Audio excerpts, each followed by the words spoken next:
Brothers and sisters, welcome to the Strategic Veteran Live. Tonight, it's not a promo, it's not a highlight reel, it's not three guys comparing resumes. It's three veterans who've built platforms because transition didn't go the way it was sold to us. That's not a secret on this platform. You all know that. Ira, Chaz, and I didn't plan some polished collaboration. We got on a call, realized we had all been through the same identity collapse, the same corporate disillusionment, and the same what the hell do I do now moments, and decided this conversation needed to happen publicly, very publicly, because we all know that I really enjoy saying the quiet parts out loud. And I felt two people who also enjoy doing that. So there's too many silos in the veteran space, too many egos, too much gatekeeping, too much competition. And we're here to show you that two very similar shows can come together and collaborate. So tonight's simple. We're going to talk honestly about transition, what broke, what worked, and what we think actually helps. No scripts, no filters. So let's get into it. I'm going to turn it over to Ira and Chaz. They're going to introduce themselves, and then we're going to have an hour-long conversation about transition. How's that sound, fellas? I love it, man. I love it. And I love the fact you said Ira and Chaz. Oh, yeah, because your name Ira then Chaz. That's fine. Sometimes I love you, brother, but sometimes I got to, But no, great to be here, Adam. Thanks for having us on the show. We are Bravo Mission Radio. Chaz and I have known each other for about 16 years now. Hit it off great. Had the whole Step Brothers. Oh my God, did we become best friends moment? Did you guys do karate in the garage? I think one night, didn't we get a little tipsy one night at Osan, Chaz, and do some karate on the back patio? Man, we done did it all, bro. We done went and I was big loving. Yeah. Oh yeah. There we go. Singing, what was it? We Are the World on our way to the front gate, just doing what we do, man, doing what a couple of vet bros do. And so, Chaz retired a few years before I did. And when it came time for me to decide, he actually sat me down at the Chili's at Ramstein. I was like, hey, man, you need to think about retiring as soon as you possibly can. Okay, so do you want a Diet Pepsi or can we order before we plan my life events? So, needless to say, about 2 years later, I took Chaz's advice and hit the button. It was time to roll out. The back was gone. The joints were screaming. So it was just time to go. And I did. And about 3 weeks after retirement, man, I hit that, I'm supposed to be shaving my beard and getting back in the uniform. So this is the important part, right? Yeah. Not to cut you off, but 3 weeks is about what it was for me. It was great for the first 3 weeks. But, man, that block leave period ends. You were Army, right, Ira? No, Air Force. Air Force, both of you? Yeah. Okay. So same with the Army. 2 weeks block leave, go on block leave. About 10 days into it, you're like, man, I'm ready to go back to work. That's how it felt to me, that 3 weeks that you're talking about. Yeah. Fair? Yeah, fair enough. I had watched all the Marvel movies, took a lot of naps and drank coffee, and started college a little bit. But for the most part, after I dropped the kid off at school one day, I just went back to the kitchen and was like, I have absolutely nothing to do. And that was like the day I remember specifically my identity, my purpose, my mission just came to a grinding halt. And then spent the last 8 years since then, stuck in a government job, which was not my cup of tea. Then it was contracting, same thing. And then I went corporate for 3.5 years, which was fun. I met a lot of great people and did a lot of cool things and learned how to network. But at the end of the day, I was totally polished and shiny penny stuff. Mm-hmm. And I was still feeling like I was putting on a mask every day, going into that office, into that mindset. Like, it's because you were not where I need to be. This is not me. And then, they started losing contracts in 25 due to, Doge and the shutdown and all those things. And then they lost a bunch of money and decided it was time for me to not work with them anymore. So October 16th, I got a message that said, hey, tomorrow at noon, talent meeting. That's all it said. It was from the HR department. I was like, so I Googled it. Like, I had the feel like maybe this is just like a prank, someone from the call center or something just messing with me. No, Google was like, just hit the unemployment lines, rattle your can, ask for spare chance. So for about 30 seconds, man, I was devastated. Like, it was a lucrative job, like a ton of benefits, fully remote for about 30 seconds, man. It was like, I don't know what I'm going to do. And then I realized I don't know what I'm going to do. And like, I felt this huge weight come off my shoulders. Was just like, I'm going to do something with the veterans. Like that's always something I've enjoyed and I've wanted to give back more to. I was like, I'm going to work with that. Like, F this job, I don't need it. Like, so I went to bed that night, dude, just ecstatic about getting fired from this 6-figure salary. Well, come on now, tell the story right, because you actually fired yourself. Well, that's the best part, dude. So I sat there, logged in the meeting the next day, and HR, they get on the line, and I'm sitting out back. They're like, "How you doing?" I'm like, "I'm great." Like, it's 72 degrees out here. It's a slight breeze out of the north or east, wherever. And I had my dog with me, was drinking some coffee. And she's like, you do know why you're here, right? And I'm like, yeah. It's like, I'm here to get fucking fired. And it is amazing. And she had no clue how to take that. Like, who in their right mind getting fired from that kind of position is just ecstatic. And she goes, "Oh, well, I'll probably get emotional." I'm like, "Oh, that's cool. I'll get you through it. Let's do this." About halfway through, she does do the, and I'm like, "Okay, calm down." She's the emotional one. You're the one getting fired. She's got a job at the end of the day, and you're going home with nothing. Yeah, and I'm just sitting there like, "Okay, calm down, Tara. It's okay. Look at me." And I did the whole, "Okay, we're going to do this. Now tell me about my severance pay and my bonus package. And how much am I going to get for my PTO I'm selling?" Like, so in a half-hour-long meeting, probably about 15 to 20 minutes was spent me firing myself. And I get off of that call, and I'm just like on this runner's high, right? And I call Chaz. I'm like, "Dude, I just got fired. And this is like the best day of my life, dude."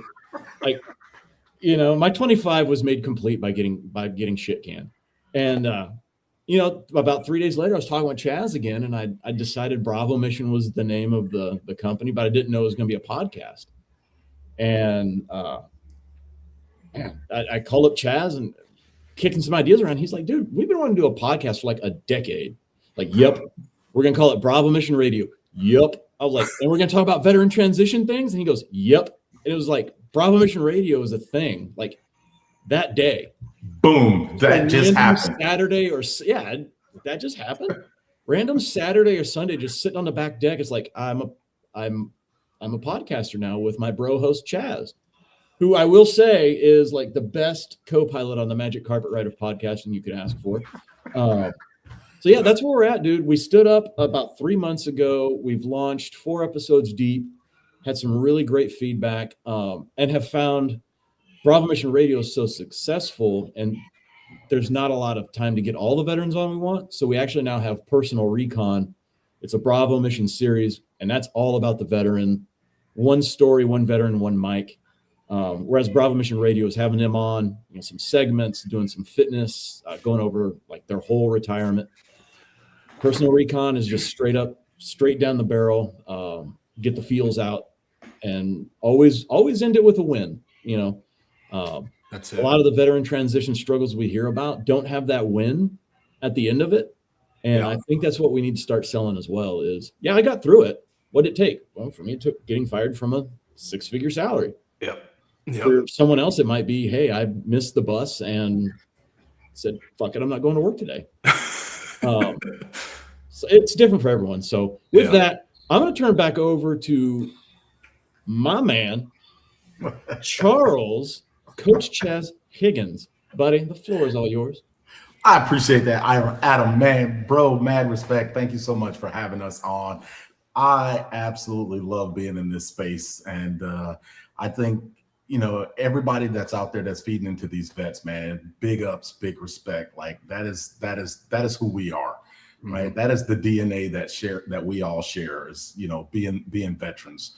And I have made a conscious decision that every time I address vets, I want to really give a shout out to that forgotten demographic that Ira and I always talk about. Those individuals that just, they give us that oh, I only did 4 years, or I just did this. I agree. I hate this so much. Don't Yeah. do that to yourself. Don't downplay Absolutely. the service to this country, because less than 1% of people will do it. That puts you Absolutely. in a ridiculously small category. Absolutely. And so I love to give a mad shout out to that demographic, that part of our tribe. Like, your service does not go unnoticed. So we thank you for that. With that, as Ira said, Charles is my name. That's my government name. That was the game name was given to me. Chaz is the name that I picked. That's the name that I go to. You call me anything other than that, I probably won't answer. Did 23 years, 11 months, and 9 days. Retired out. I had a great career. I had a lot of fun.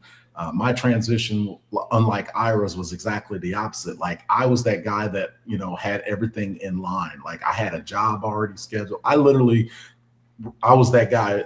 I retired out of my job, and then that following Monday, I had my job doing the same thing that I was doing on active duty, just as a civilian.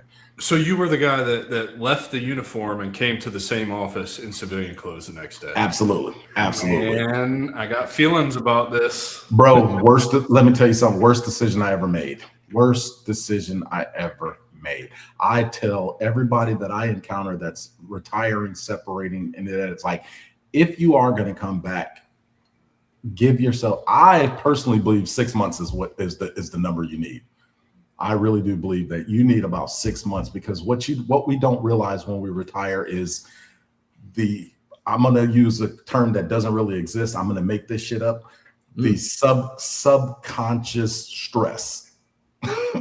It's the stress that you don't think that your body's under, right? We always joke about, like, oh my gosh, what uniform do I wear today? How do I pick my clothes out? Like, all the stress that you don't really think your body's under, worrying about when you're going to get that next phone call because you got to pack your bags and leave, or, worrying about having to pick up a youngling from the LE desk, or like, all those things that you really don't consciously think about. You got to give yourself time to get over all that crap. Mm-hmm. Yeah. Right. And it takes about 6 months. And so I didn't do that. And I went back to work, and I'm going to tell you, I'm going to be perfectly honest. And Ira knows me. I am transparent as all get out. I'm going to tell you, it took about 7 months before I held a 45 to my head and pulled the trigger. Like, I literally was that deep in. Life just hit me very differently at that transition point. Family problems, right?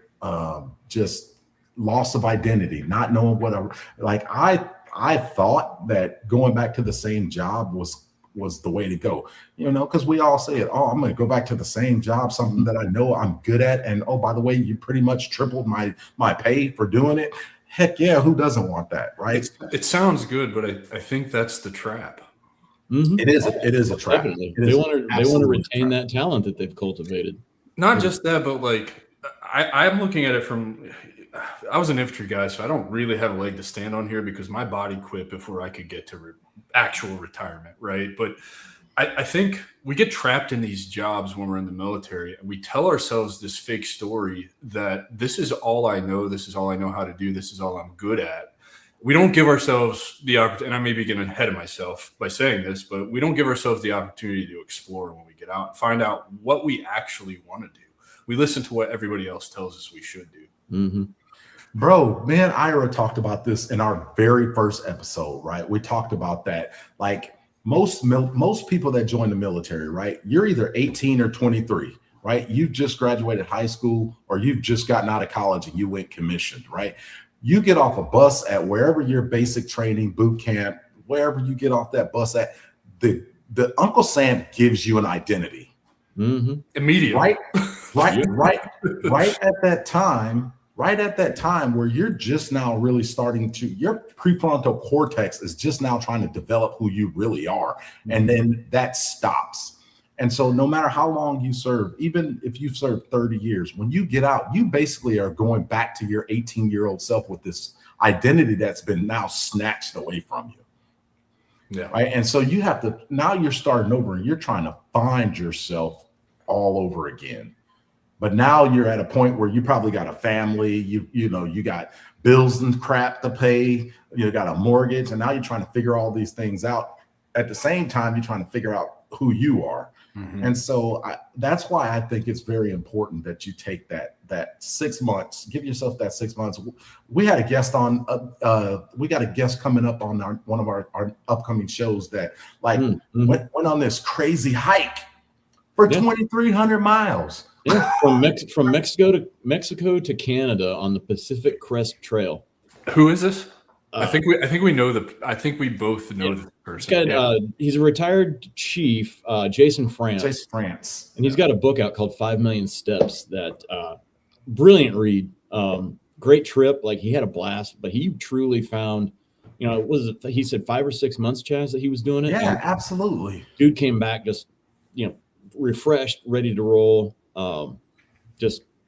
He talks in his book about connection fatigue. About being strapped to, he said something like 9 different devices and methods of communication. And I think nowadays, especially, that's really prevalent. Like, we miss the phone call for some reason. I don't know why. Like, we miss being on the hook. Well, and to your point, look, man, I've been out going on 11 years this year in November. I have not had a ringer on my phone since the day I got out. That's dope. Yeah. I only have one, but it's for my wife, so I have to keep that one on there. I mean, that's totally excusable, but honestly, I turned the ringer off the day I got out. Yep. Now, I'm not saying that I didn't struggle missing those phone calls.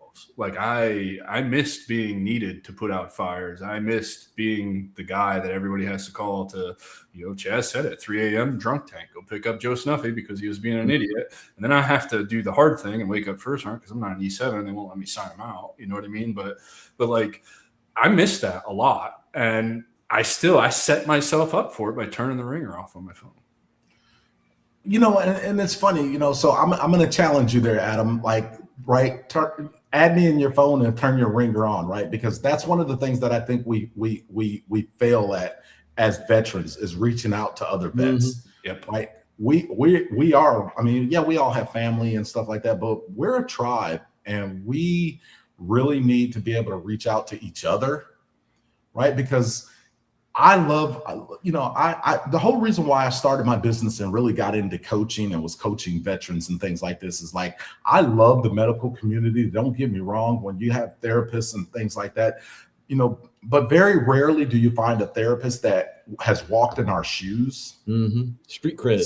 So it's kind of hard to really connect with them. And so when it's a lot easier for me to pick up the phone, or Ira to pick up the phone to call me and say, hey, bro, how you doing, man? What's going on? What's going on in your life? Where can I help you? Where can I help you think through some things, work through some things? And, I think we, as a veteran community, now we're getting better now, but we're only getting better now because, this term post-traumatic stress came out, right? That's when we really started realizing that we needed to start talking to one another more, right? Because we do understand, and I can empathize with you, and I can actually share my story and say, hey, look, here's what I went through, and here's how I deal with it. And I know every single one of us has a different story. Our experiences are unique to us. But I might have something that I've dealt with that might actually just spark a thought in your daily life, whatever you have going on, that might actually help you to, it may not help you get to the right resource, but it may, maybe, just maybe, you might say, you know what, if that ugly mofo Chaz can do it, so can I. Yeah, I'm not going to agree with that part, but at all. But it's funny that we have so many different ways to communicate. And we suck at it. Impossible. Yeah, and we still can't. Do. We're so bad at it. And I think part of that comes down to the whole suck it up, buttercup. Yeah. Swallow your feelings, go push the flight line missions, go through this town, go do recon, whatever. And it's like, okay, I'm just going to go do this because that's what I got to do. But everything's so mission focused for lives, right? and nothing matters but the mission. Well, you don't have a mission anymore. What is the mission? Nobody tells you the mission is to figure out who in the fuck you are. Yeah, absolutely. And then when you get out, that vulnerability that you were never allowed to have as a military member. Well, guess what? It's the healthiest thing you could have, and nobody tells you that. Yep. Ira said it best on that in the motto of Bravo mission. You are your next mission. That's it. Yep. And it's just pick up a phone. You know, I've said that to a lot of vets. Like, just pick up a phone and call someone or text them or just say, hey, dude, what are you doing? Like, I talk to Chad, about 3, 4, 5 times a week, you Absolutely. know, and if I'm having a bad day and sometimes just call someone because you're having a bad day, call that one Joe that you know and just be like, hey, dude, I just need to vent. Okay. Yep. And just pretend that we're back at the barracks leaning over that, 3rd story railing, bullshitting over a smoke. Well, dude, and to your point, Ira, I've been doing this so May will be 2 years. 2 years since I started the podcast. And to your point, Chaz, I started the podcast because the idea behind it was if people could hear others tell their stories of what they went through in transition and what they're doing now, I know if I'd have had that when I hit rock bottom, like you said, I wasn't going to put a 45 in my head, but I was going to run a motorcycle into a tree, right? Like, we just chose different vehicles to get there.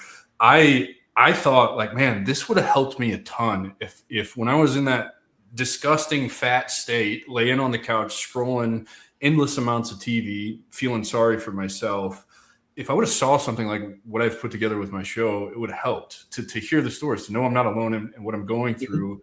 And it's just, I love that you reached out to me, Ira, because we talked about this in the intro. Collaboration is not something that's going well in our space right now. Everybody wants to compete. And I don't think, I know competition in the veteran space is not good for anybody. And there's no reason. You guys' show is identical to mine. Identical. That's a good thing, though, right? Yeah, it's absolutely a good thing, because at the end of the day, Adam Peters can't help all 200,000 veterans that get out every single year. Right. And Chaz and Ira can't help all 200,000 veterans that get out every single year.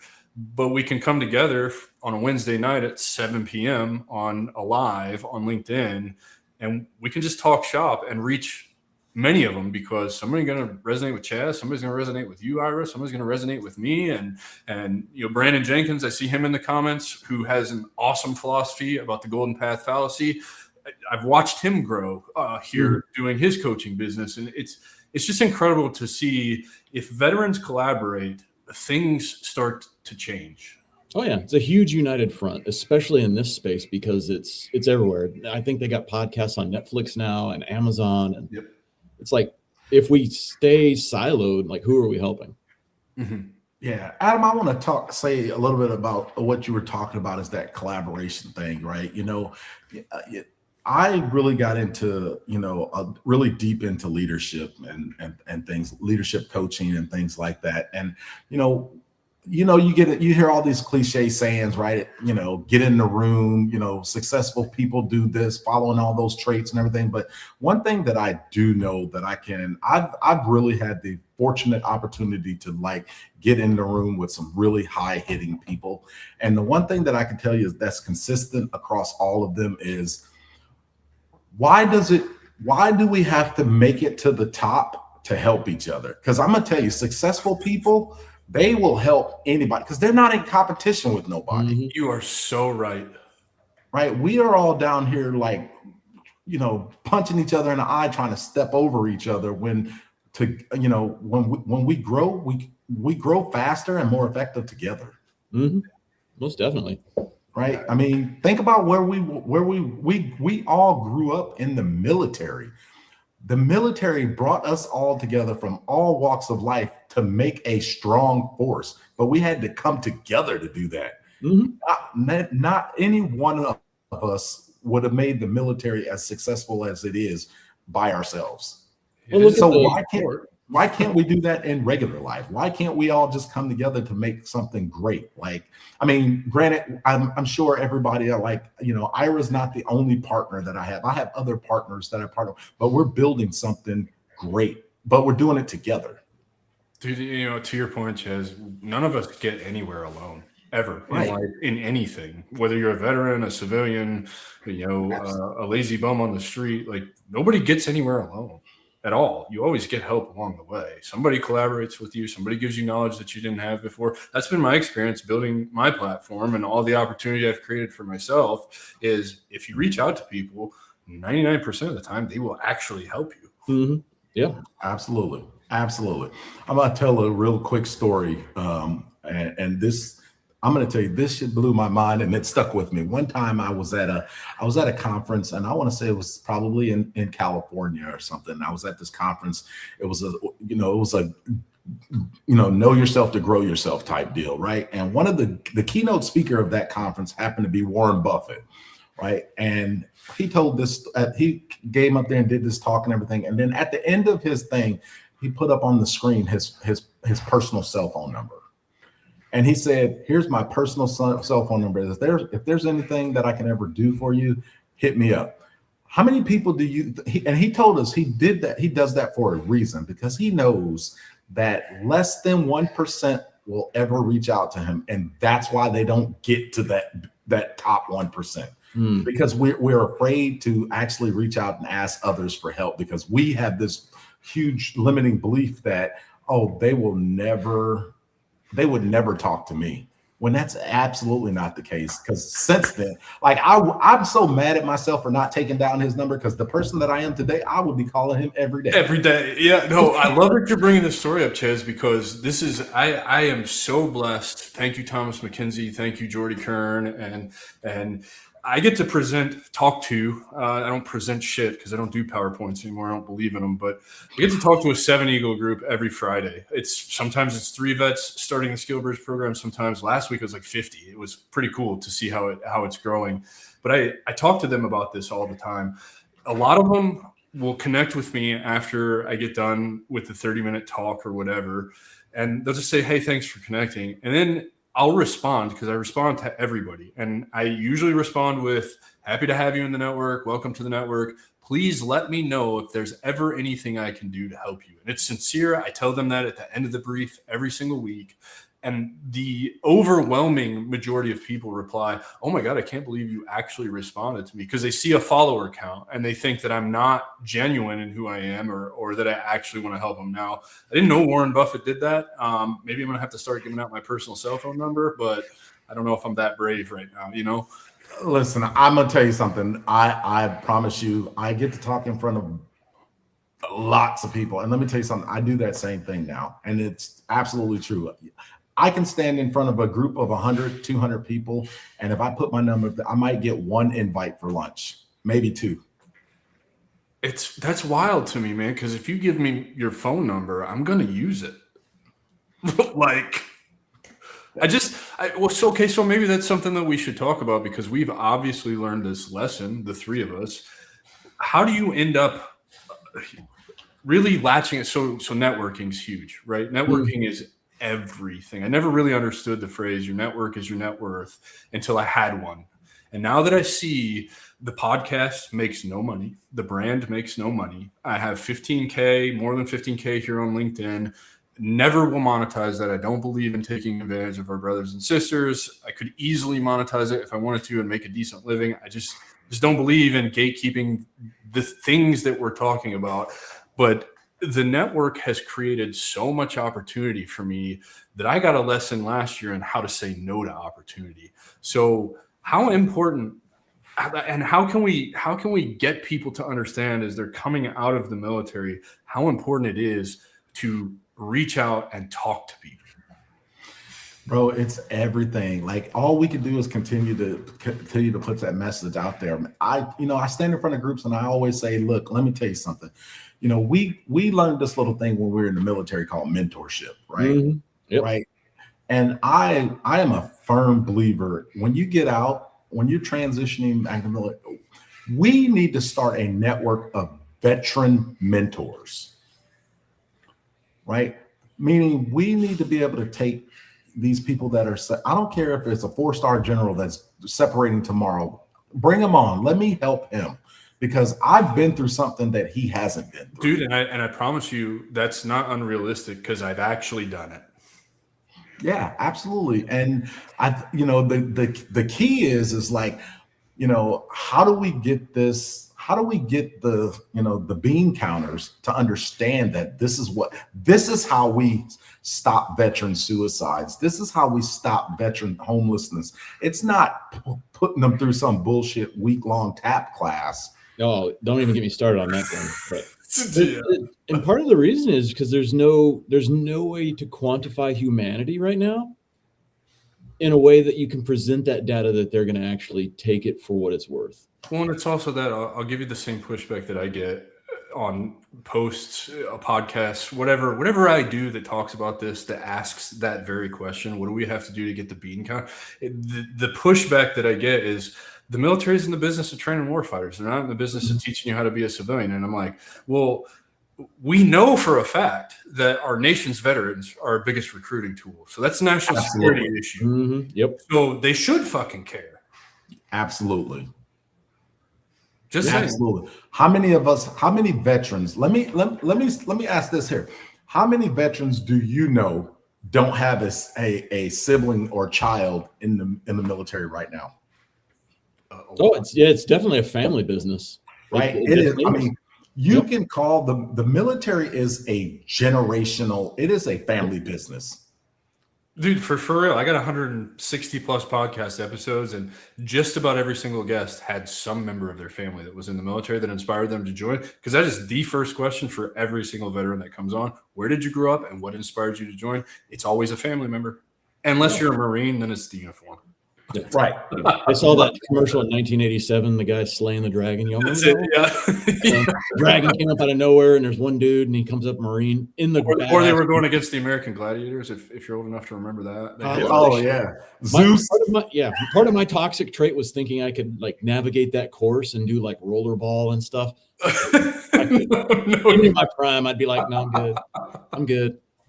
But you're right. It's generational business. Mm-hmm. And so they absolutely should care about the veterans, the people that are departing the active service. They definitely need to be focusing on that demographic, and they should actually be supporting us to helping transition these folks. So if you think about it, we are the generation that needs to make this happen, because if you think about World War I, they just got sent home. World War II, same scenario, but in both of those, they had the opportunity to stay on these ships and trains and whatnot for a month at a time sometimes. So they had time with their buddies from like their platoon or their unit to decompress and talk about what they went through. But there was no social media. Fast forward to Vietnam, these guys are sent home, separately on separate aircraft, and no one's taking ships anymore. And spit on. And all those things. And there's no social media. Mm-hmm. But now, coming out of the global war on terror, we are that generation that can drive the change by going to the social media, doing the podcasts and the, sitting down and saying, hey, let's talk about what's actually going on. And you can't make us be quiet because the platforms are there. It's just, again, and it all goes back to collaborating for the same cause. It all goes back to all of us flowing as one. That's it. Rich had a question. He says, how about military high school? I'm not sure the context of the question, Rich, but for me, I look at military high school, anything like the service academies for college. Mm-hmm.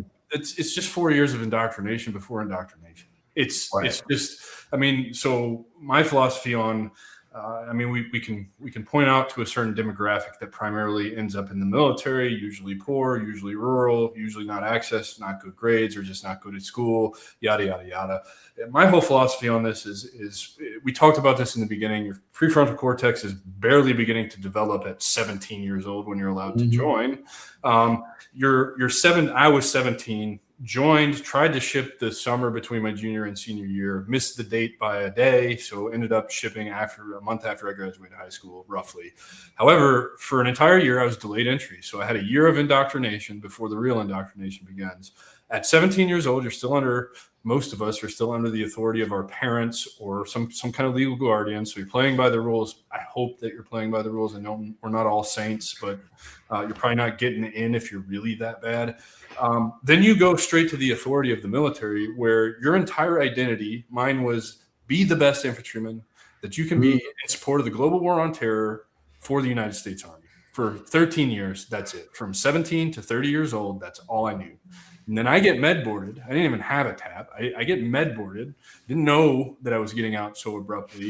And I'm just standing there like, what now? Who am I? Because I have no idea. All I've known is go to school, get good grades so you can play sports so that you can ship to the Army. And then all I've known is the Army. Go to war, go to war, go to war, go to war. Now what? Mm-hmm. I can't just go to war. Man, yeah, that's a great point. Like I think about that kind of thing a lot. And I ask this question, like, I'm going to speak a little bit of Air Force here. So Adam, please forgive me. No, it's okay, man. Because only thing I know about the Army was like what Army Strong came later. Be all you can be. Be all you can be, and hua. You got to say hua after you say. We're not going to say that. I found Adam's trigger word. Found it. Like waking up the Winter Soldier. He just came alive, didn't he? Like you think about it. So like what, you talked about that indoctrination piece, and it's like, okay, Air Force, right? The slogan when I came in was aim high, right? I don't know, aim. Now it's like fly, fight, win. Aim high, fly, fight, win, or be high when you fight and win. Regardless to what it is. And then you had these core values, right? Integrity first, service before self, excellent in all you do. And I'm like I look back on that now. This may sound very horrible, right? Because I am a veteran and I'm proud to have served and I love this country. Excellent in all we do for who? Right. Right. Yeah. Right. Service before self for what? Right. Like I asked myself these questions and I was like, what did those words really mean to me? Like, obviously when I was when I was younger, it was partying and boozing, a paycheck every 2 weeks. Right. Like, so when we talk about that indoctrination. And so now when you transition out and you're trying to find that identity and that purpose, I think we have this mental block where we're trying to live up to those same values. Yes. So this is interesting because my whole thing for this year is to let go of, as an entrepreneur, as somebody who controls his own destiny, and just I'm really trying hard to live my life the way that I want to. I hold myself to this invisible standard, and I don't know where it comes from. I kind of do, but I want to let go of the I have to or I should be. I think those 6 words, right? We all tell ourselves these stories. I have to do this. Well, you have to do this, right? Or I should be doing this in lieu of whatever it is I'm doing now or not doing. And so I just lost my thought. I forgot where I was going with this, but this invisible standard that we create in our own minds, like who are we living up to that standard for? And I figured out at the beginning of this year, it's all me. I have the power to control that. Nobody is telling me what to do anymore. Nobody's holding me to a standard. I don't have a PT test I have to take. I don't have, certain metrics I have to meet to be board eligible or make myself look good on paper so I can get the next rank. I don't have any of that. So who's holding me to this standard? Yeah, exactly. And that's a mind trap that we all fall into. One day you're doing this and you've got to be high speed, low drag. There's no such thing as a no fail mission. And Chaz vouched for me. There were times we were launching airplanes totally empty, leaving Germany, going back to Delaware, totally empty. But we were prioritizing them and putting them on the same pedestal as a mission who was literally dropping dudes to shoot people in the faces with bazookas. And they were trying to put these on the same level. Like, right. Hello. Like what? So when you have that no fail mentality, that no fail mission mentality, and then all of a sudden you don't need it anymore. Oh, I don't need to prioritize every single thing as the only priority of the day. I don't have to have my hair on fire everywhere I go. And it's weird, like finding that peace, that connection fatigue, that peace that we're all looking for. Like, where is it? And I just saw a comment come up. Yeah, Abby's comment. Service. Well, there's Abby. That's our lieutenant colonel turned self-proclaimed hippie. Abby. She's gonna Hey, be on Abby, you're a as hippie. well. I'm a hippie too. We should talk. Oh, dude, we can have like a big old enclave going. Yeah, we Right? could. Yeah, we can get But everyone I on. like what doing all the things. she talks about Yeah. here. She talks about service before selfishness. Selfishness. But if I don't take care of myself first, I burn out and I can't show up for my brothers and sisters. Boy, is that statement true, because Yep. Yes. the second I chose to put me first, man, I had no first round. Used to say, I love me some me. Yeah. Man, I love me some me. And I mean that. I mean that wholeheartedly. I don't care what the relationship is. I am going to put me first, because the minute I put me first and take care of me, all of the other shit falls into place exactly where it's supposed to be. Yeah. Yep.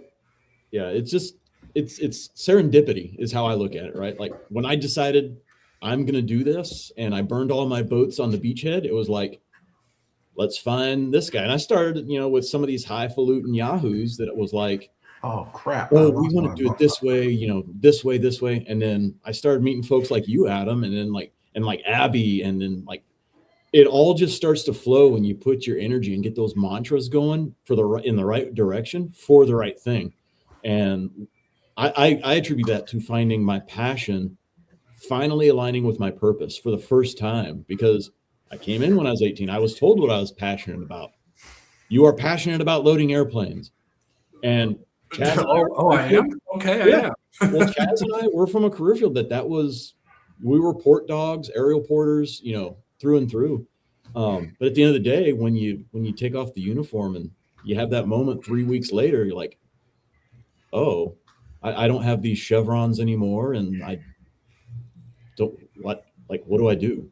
So, Ira, I want to ask you this because I think it's really pertinent, and maybe Chaz can say this too, because I think Chaz is an entrepreneur, works for himself, also bet on himself. You bet the farm on yourself. I love your story about firing yourself, because that is just so classic, right? It's just such a great inspiring aha moment that you had. Are you happier? You're not making any money. Fuck right? yeah, dude. You're not making any money. You left a big salary behind when you got fired, left it behind. You didn't really have a choice. Sure, you got a severance, whatever, cashed out PTO, have savings, whatever. But your nose is to the grindstone right now. Like, it's all on you to provide. You don't have a company, a 9-to-5 or anything like that. Are you happier? Fuck yeah, dude. Like I've told this every day on every podcast, and Chaz, correct me if I'm wrong, every day is day one. Every day I wake up, that for 8 years since leaving the military, I would wake up and be like, I got to do this around the house when I was a spouse and going to college. And then it was, I got to do this for the government job. Then it was like, now it's like, I got to wake up and work for my veteran bros and sisters. Like, what better job, dude? Like, and I get to do it on a platform where I'm meeting all these cool, like-minded people that were all focused on the same issues. Yeah. So yeah, I am a hell of a lot happier than I was on October 16th when I got that HR message. After that first 30 seconds, brother, I'm gonna tell you right now, I have not felt that lighthearted in a long time without the influence of alcohol or cannabis or anything. I was on and I'm still on a naturals run. It's called weed. Hey, just because I didn't get no security clearance, don't judge me. That's your tone. But no, dude, I can honestly, unequivocally tell you 100%, Adam, I am so much happier than I was. And it's showing in my complexion, as you can tell. Haven't gotten a haircut since I got laid off. I'm loving it. But the important thing is I'm getting to do something that fuels me and gives me a fucking badass purpose, dude. Like, yeah, and I knew the answer to that. I wanted to ask you because it's the truth. November 5th, 2023. It's the same date that I decided I'm going to bet the farm on myself, and I've been way happier ever since. Is it stressful? Is it hard? Is it? Yeah, it's not without its challenges, but I get to do stuff like this on a Wednesday night, which genuinely fuels me. It's like, oh, this is awesome, and I have every reason in the world to be upset today and not want to do anything and all of that, right? But this is so much fun. I get to live my life this way. Yeah. And the selfish part of me on this whole journey is I heal and I'm working on my own self, and this is like the best therapy ever, dude. It is. Like, It's. I say this all the time. And that is something we've got to get known, like, to these money makers and, you know, bean counters and stuff, is like, if you give us a legit series of platforms to just work in ourselves or some other things that do work, like, the problem, it won't never go away completely, but it'll at least help out a lot. Like, I think they should just build us a big ass hotel bar in like not in Cancun. I don't want to go to Cancun, but like in the Bahamas somewhere. The Bahamas? We just I'm gonna push back on that. Maybe not a bar. I think alcohol is a big problem that doesn't help any of the issues that we face when we get out. You just have one big hookah in the middle or something. I don't know. Yeah, we could do that. We could pass let's do that. we could pass the blunts around. Like, I'm okay with that. But look, man, the best decision I ever made was putting the sauce down. Like, seriously, staying away from alcohol. And then I got into plant medicine. And I think Abby, with her last comment, I wanted to ask her real quick. Did you get into plant medicine? Because you got some words in there that tell me you might have. But after plant medicine, I now when I put that into my body, I can tell that it's poison. It's just not good for me. I'm not judging anybody who drinks. However, I don't think like the VFW, what does everybody go there for? To drink. What is that doing for our community? It's doing nothing. Yeah. And unfortunately, the younger generation is not getting into those because no one, like, this younger generation doesn't want to sit around and swill beer and talk about their time. That's it. You know, pew-pewing overseas. That's true. And they're actually, like, my local Legion, we're having that problem. And it's like, you know, there's no way to battle it because it has a canteen. And like Adam, I quit drinking and it was like the poison, once it got out of the system, like, it makes me nauseous to smell it now. Yeah. I think I was just full. You know, it was time to top off. But I drank 4 beers in like 6 hours on January 4th. And normally it's the other way around. I drink like 6 beers in 1 hour and I put it down. No, I'm good. Like that. And that started off, and then flowing into this adventure here has just been, you know, staying clear-minded, getting that focus off. Oh, there we go. Abby's answered back. I knew it. Yeah, and I bet you she went through being true to you too, because the heart-centered word is the one that I picked up on, and I went through the same course. So I'm going to throw this out there. Shout out to you, Abby. I have not had a chance to talk with you yet, but I am super excited for when we do talk, because I was telling Ira, I have never in my life met a real hippie, and I can't wait. I think that's going to be awesome. Be great. Look what Brianna Scott's doing here. Her and a fellow writer are putting together a creative writing class for veterans. More to come. I think that's actually super amazing. Writing is so beneficial for you. I hate it. However, I do it a lot because, man, is it beneficial. Boy, is it beneficial. It is very beneficial. It's actually one of those habits that I try to teach when I do workshops and stuff like that. Like, I really love journaling. I mean, I do it every day. Every day. Yeah, man. No, it's super powerful. Somebody once told me there's like some mind-body connection that really something happens with the neurons and the neural pathways in our brains when we start putting that stuff to paper and actually write it out. It really takes all of its power away from us. Kind of interesting. BTTY Georgetown U and I got you, Abby. We should talk. I really like to get on your calendar. Yeah, like I said, let's get on a big old thing and we'll just we'll have a round table on here one day. We're coming up to like the last 10 or so minutes of this, and this has been so much fun. What if we do this again? And we invite more people. And what you're saying, dude, let's turn this into a roundtable. So I think we should probably talk about how that is going to work, because I don't know, I'm just throwing ideas out there, and maybe that's not a good idea. No, how do we we're going to have to coordinate this and like actually talk about this. But I think conversation is what heals our community. It does. It does. I think the conversation heals the community, but I also think it encourages those that are a little reluctant to talk. I think when we start putting these things out there, I think that gives them just a little bit more courage to actually just make that leap and start talking, right? Because I do believe that there's a lot of power in spoken word. Well, you don't have to think anymore, Chaz, because I can tell you just from doing this for 2 years, putting out as many episodes as I have, getting to talk to the Skilled Bridge classes, to do one-on-ones with veterans where most of what I do is just listen to them. I see it all the time. The comments are, thank you for putting to words what I was feeling, but I didn't have the words for it, right? So if we can bring them and just have conversation, it just automatically lands with them. Oh, this is what I couldn't quite put words to. Now I have the words to put to this. I can do something with that. So I know that conversation is what's gonna fix probably most of our problems, I would say.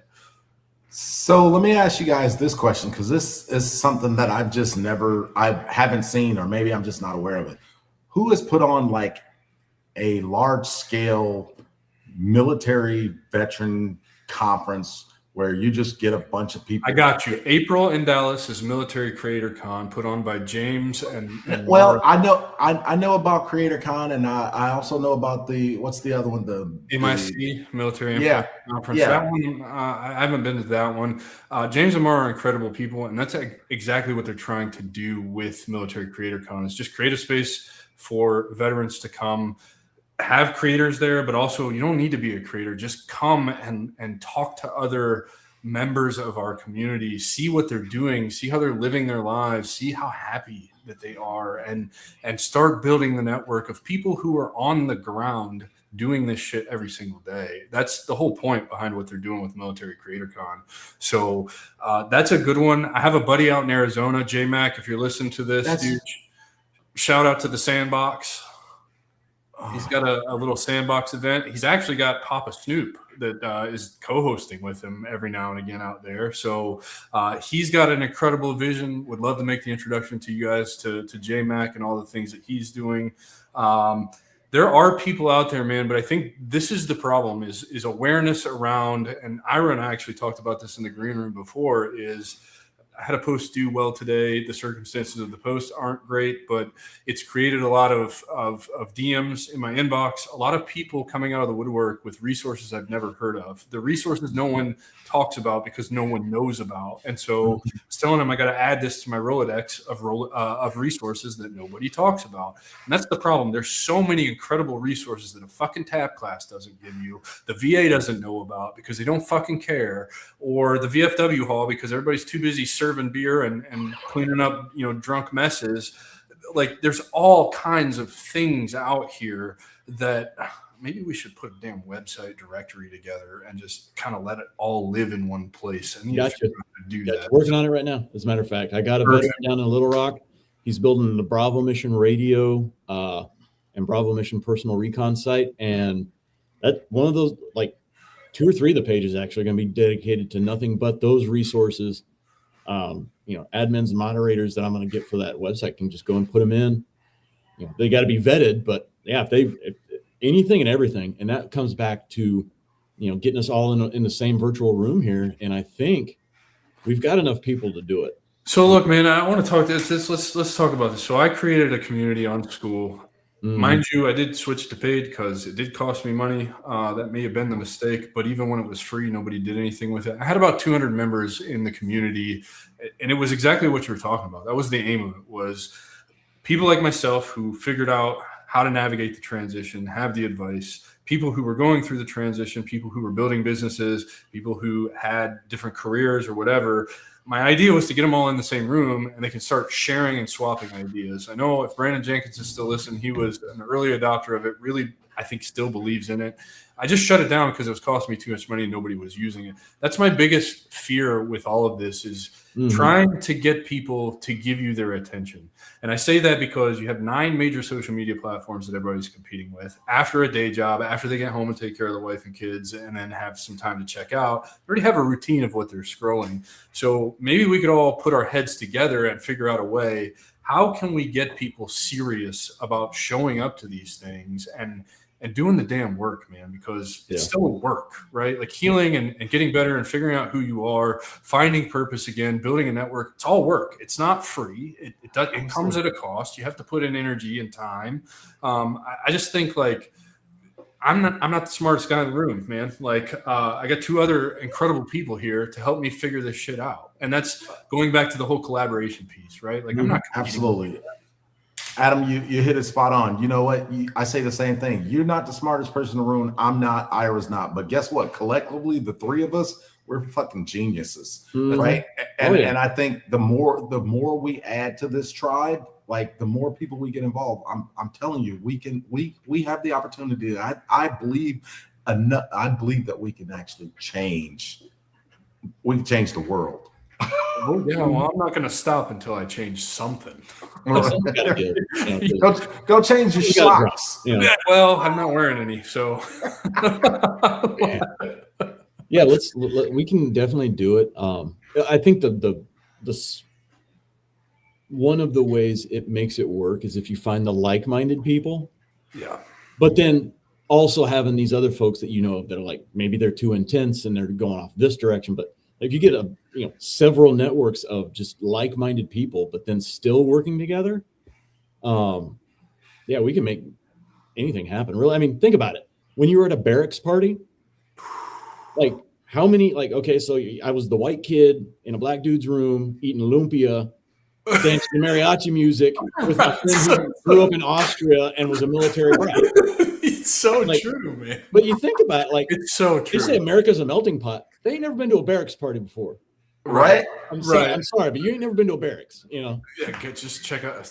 Dude, you're so right. Yeah, that's one of the most memorable pieces of the military is just the incredible exposure you get to things that if you never left home, you would never get exposure to. Yeah. And I want to say, honestly, I think Chaz taught me the cha-cha slide one night at Osan. I think so. I don't know. You were definitely drunk because I yeah. But no, I think we get the right-minded people. We're gonna gain some traction and move forward, man. We'll just, like I said, we'll just do a big old virtual roundtable.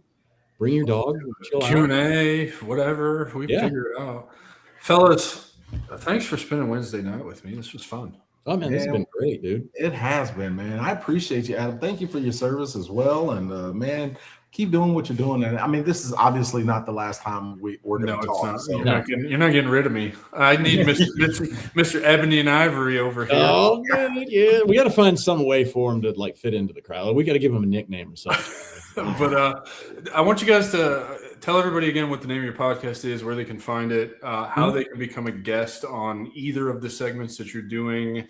And we'll sign off after that, man. I want to put people on. I want to just show the world that there are so many good people out here doing so many good things to help our community.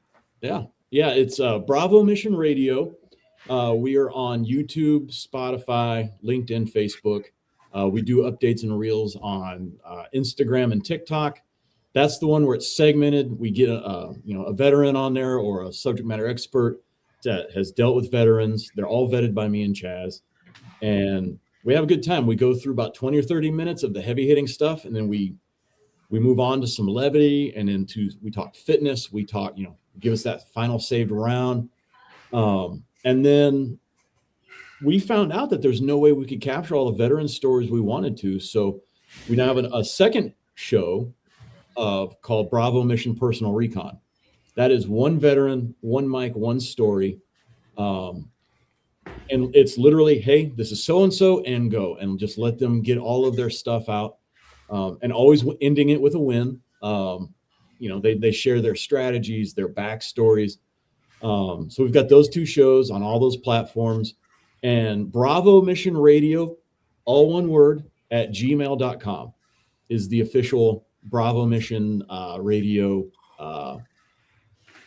point of contact till we get the website up. Awesome. And then Chaz, I'll let you say your magical stuff with that magical tone you got. Nah, I don't have nothing to say. You already said it. Normally I'd say, hey, like, and look, I want to give mad respect to Adam again and just say thank you, bro. I really do appreciate it. I love doing this kind of stuff. These are the kind of cast that I like to be on because I get to let my hair down. If you see me in my day job, you'd be like, oh my God, who is this guy? Like this, like I literally get to bring it when I'm on the air like this here. So, I'm a huge fitness junkie And so like that's why we kind of built that segment in. But yeah, man, we really do appreciate you having us on, and hopefully we can work with you and help you out some way in the near future. And I did see Abby, I know you're out there. Thank you so much. I cannot wait to sit down and have a conversation with you. I think it's going to be so much fun. So, oh no, I'm so waiting for us to sign off of here so I can go click our calendar link and get on, because damn, no, and again, to your point, right? Like we talked about the networking piece a little bit earlier. Last point, I promise. Coming to things like this, I just met a new person who's really interesting that I really want to talk to. I know most of the people that are commenting, so thank you guys for showing up. Really do appreciate you guys showing up. I love seeing all the good chat, gents. Definitely looking forward to more. I can't even keep up with the comments right now. Next time I'll make sure it's automatic so they pop up. But this is, I mean, just a testament, right? Like I met a new person via the chat that I'm going to go and book a calendar link with because we have something in common, and I'm sure it's going to be an epic conversation. So I owe you guys just as much as praise as you guys are giving me. So I really do thank you. Hopefully I can come on your show, be a part of your show, both segments, if that makes sense. Yeah, I want to do this again with you guys. I think this may need to be a permanent fixture in our lives and see where we can go with it. Oh man, Wednesday night therapy sessions, man. Y'all just gonna have to do better than this. I can't be in the middle. Like this is like a reversed Oreo. Oh wow, buddy. How's that? There you go. Wait, why I got to be in the? Hold on, let me separate you two. God, I feel like we're riding in the back seat of like a 1977 Chevelle. Just like I'll turn this damn car around, boys. And I got my. You're on my side of the seat. Get off my side of the seat, Adam. All right, guys. Thank you guys for tuning in. Awesome time, man. The three of us will more than likely be back in the very near future. If you haven't, tune into the podcast. Every Monday, a new episode drops, the Strategic Veteran Podcast. When do you guys drop your episodes? Every Friday or every other Friday for Bravo Mission Radio, and then Personal Recon will be launched as they're recorded and edited, sent out. Perfect. Tune into these damn podcasts, guys. There's a lot of good content for you to learn from out there. I'm not saying that because I want you to download my stuff. I'm saying that because you guys are telling me in the DMs that the show is good, that it's valuable, and it's helping. So I have no doubt that Chaz and Ira are doing the same thing. So go download their stuff, support them, help them grow, and reach more of our brothers and sisters out there so that we, for the love of God, stop taking our own lives. And I will see you guys next week with something, I'm sure. Take care, everybody.